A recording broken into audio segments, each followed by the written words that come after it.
देश जल रहा है। यहाँ अच्छा, हम तो बहुत अंदर में हैं। आरएसएस का एजेंडा लागू किया जा रहा है।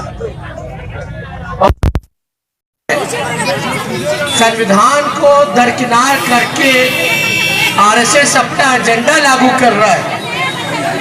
इसके विरोध में पूरा देश खड़ा है और खास तौर पे जितनी हमारी महिलाएं हैं, माताएं हैं, बहनें हैं, उनको हम धन्यवाद देते हैं कि जिस प्रकार से चाहे दिल्ली हो या और राज्य हो, जिस प्रकार से महिलाएं बढ़ चढ़ करके इसका विरोध कर रही हैं।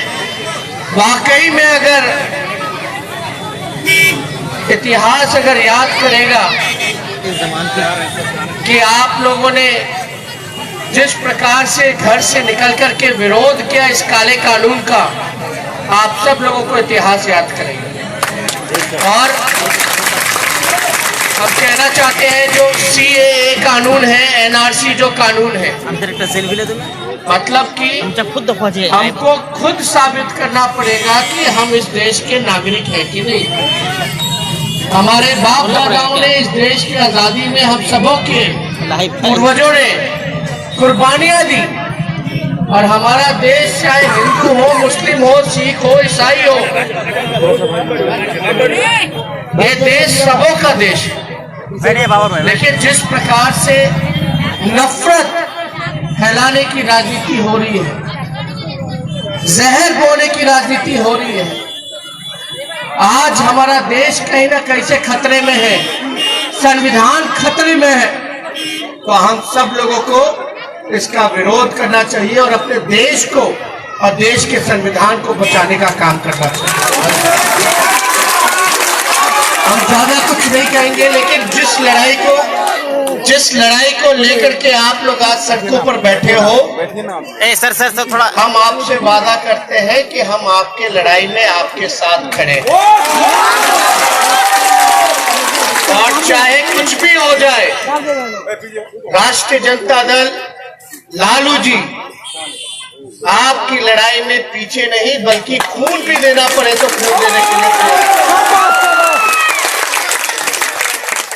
मतलब ऐसा कानून है, बताइए पीछे लेडीज कौन सा डॉक्यूमेंट देना पड़ेगा जो आपको बैठे ना आप लोग लेडीज। हमारे 3 सवाल हैं। अगर हम सब लोगों का वोटर ID हो गया, अगर वोटर ID पैमाना नहीं है, उसको आप स्वीकार नहीं करते कि आप इस देश के नागरिक हो कि नहीं, तो मेरा सवाल है कि नरेंद्र मोदी प्रधानमंत्री कैसे? वोटर ID आप नहीं मानते कि आपसे नागरिकता को साबित करता है, तो प्रधानमंत्री और सरकारें कैसे बन गई? अगर आधार कार्ड अगर नहीं साबित करता आपकी नागरिकता, तो सरकार ने बैंक खाताओं से आधार कार्ड को लिंक क्यों किया? तीसरी बात, अगर पासपोर्ट अगर आपकी नागरिकता को साबित नहीं करता है, तो पासपोर्ट के बाहर भारत गणराज्य क्यों लिखा हुआ है? ये हमारे सवाल है। इनका सवाल का जवाब सरकार को देना। देखिए, NRC का पहला कदम क्या है? NPR। हम लोग सब लोग जो है NPR का बॉयकॉट करें।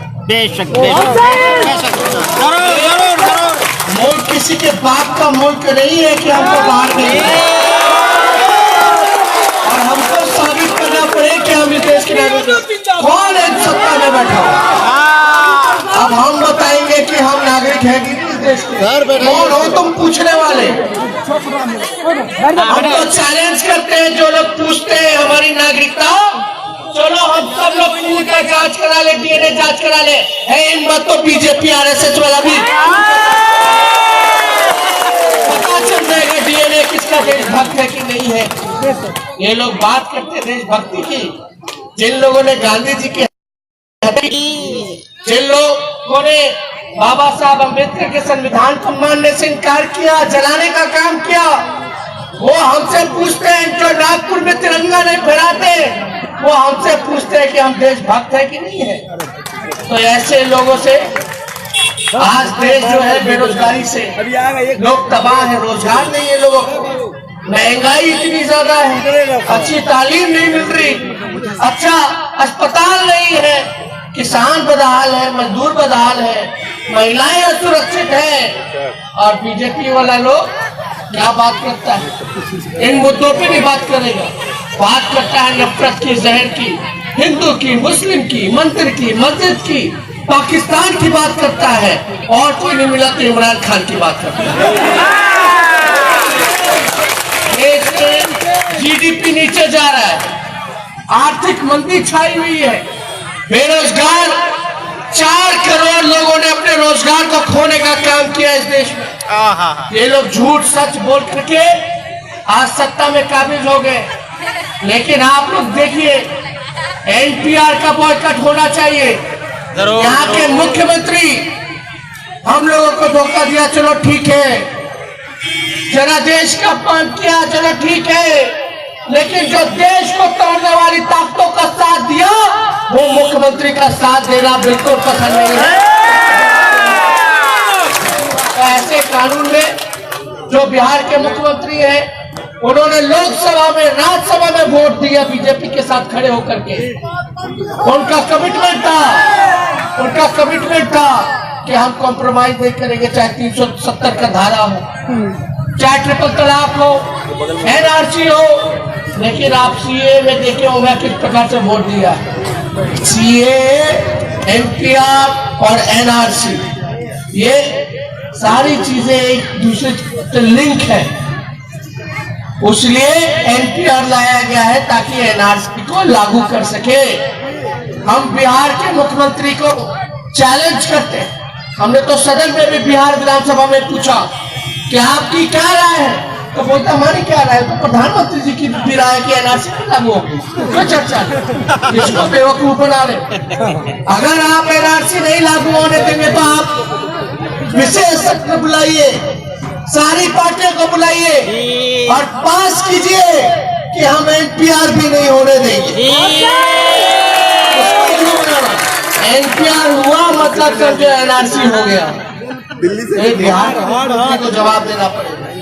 हम ज्यादा कुछ ना कहते हुए आप लोगों से बस इतना ही कहना चाहते हैं कि आप लोग हम लोगों के हाथ को मजबूत कीजिए, और हम आपसे वादा करते हैं कि बिहार की धरती पर जब तक हम लोगों में सांस चलता रहेगा, खून रहेगा एक कतरा, इस कानून को हम लोग लागू नहीं होने देंगे।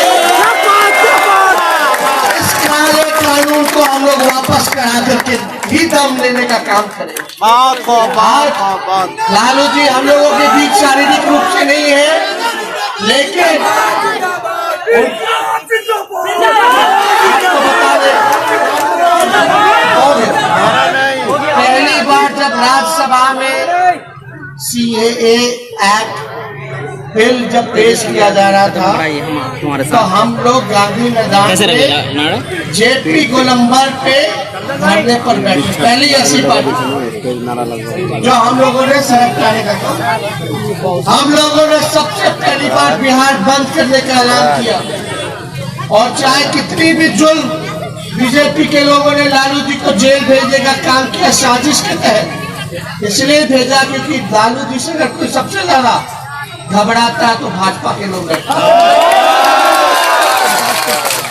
आप याद कीजिए, लालू जी के राज में एक भी दंगा फसाद नहीं होता था। जब पूरा हिंदुस्तान जल रहा था बाबरी मस्जिद के समय, अडवाणी सोमनाथ से लेकर के बिहार रथ लेकर के आए थे, तो लालू जी ने सत्ता का बिना परवाह किए हुए अडवाणी जी के रथ को रोका, गिरफ्तार किया, और बिहार पूरे देश में अमन चैन की सांस ले रहा था और हर जगह तबाही चल रही थी। आज फिर से देश को तोड़ने की साजिश की जा रही है। तो हम लोग, ये केवल मुसलमानों की बात नहीं है, ये जितने गरीब हैं, हिंदू में जितने दलित हैं, पिछड़े हैं, ये उनको भी नागरिकता साबित करना पड़ेगा। यानी आप कह सकते हो कि जो गरीब है ये गरीब विरोधी बिल है, ये गरीबी को नहीं मिटाना चाहते, ये गरीब को मिटाना चाहते हैं ये सरकार। उसमें गरीब होंगे, कई ऐसे गरीब हैं कई ऐसे गरीब हैं, चाहे हिंदू हो या मुसलमान हो, वो भीख मांगते हैं, उसके पास एक कागज नहीं मिलेगा। कई ऐसा हमारा बिहार जो है बाढ़ से डूबा रहता है, जिसका घर तक नहीं बचा, वो कागज कहां से ला करके अपनी नागरिकता को साबित करने का काम करे। और कौन सी कागज? 1971 से पहले की कागज। आपके बाप दादा कौन स्कूल में पढ़ते थे? जय ढूंढी, नोटबंदी किया, बैंकों में लाइन लगाया, अमीर तो अपना करवा लिया कमीशन दे करके, घूस दे करके, गरीब मारा गया। फिर जाओगे कागज ढूंढने तो फिर आपसे मांगा जाएगा कमीशन, घूसखोरी, और वो भी कागज दे भी दे तो मानने वाला जो अधिकारी होगा वो कौन से सोच का होगा, वो आपके सही कागज को भी झुठला दे तो आपकी नागरिकता चली जाएगी। तो ये बात समझिए, ये कितना खतरनाक कानून इन लोगों ने लाने का काम किया। लेकिन दुख की बात है कि कई लोकतंत्र में तो सबको अधिकार है अपनी बात को रखने का, कहने का, लेकिन कई एक पार्टियां जो आती है, जो बांटने का काम करती है, जो कहीं ना कहीं से आरएसएस का, बीजेपी का मदद करने का काम कर रही है, उससे हम लोगों को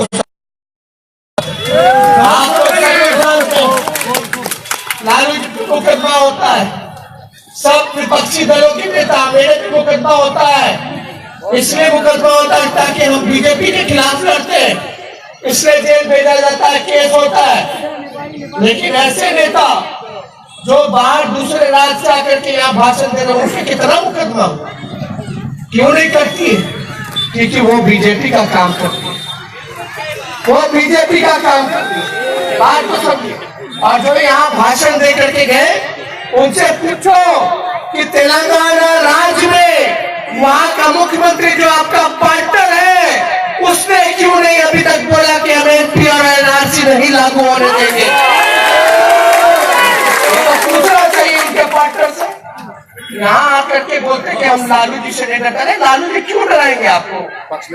आपके पापा लालू जी तो साथ रह करके काम करने का काम किया, और जो भी हो, लेकिन बांटने का काम मत। झारखंड में भी बड़ी कोशिश की गई, लेकिन झारखंड की आवाम ने जो फैसला लिया, आप देखिए, सही निर्णय लेने का काम किया। बीजेपी हारी, हम लोगों ने झारखंड में मिलकर के बीजेपी को हराया। अब दिल्ली हारेगी, दिल्ली को बाद बिहार की बारी है। ज्यादा कुछ ना के आप सब लोगों को दिल से धन्यवाद देते हैं, और खास तौर पे हम सलाम करते हैं यहाँ की महिलाओं के, माताएं, बहनों को, कि आप लोगों ने जिस प्रकार से सड़क पर आने का काम किया है, आप लोगों को हम लोग जिंदगी भर जो है देश बचाने के लिए, संविधान बचाने के लिए याद करने का काम करेंगे। बहुत बहुत धन्यवाद। जय हिंद। शुक्रिया सर, शुक्रिया आपका बहुत बहुत।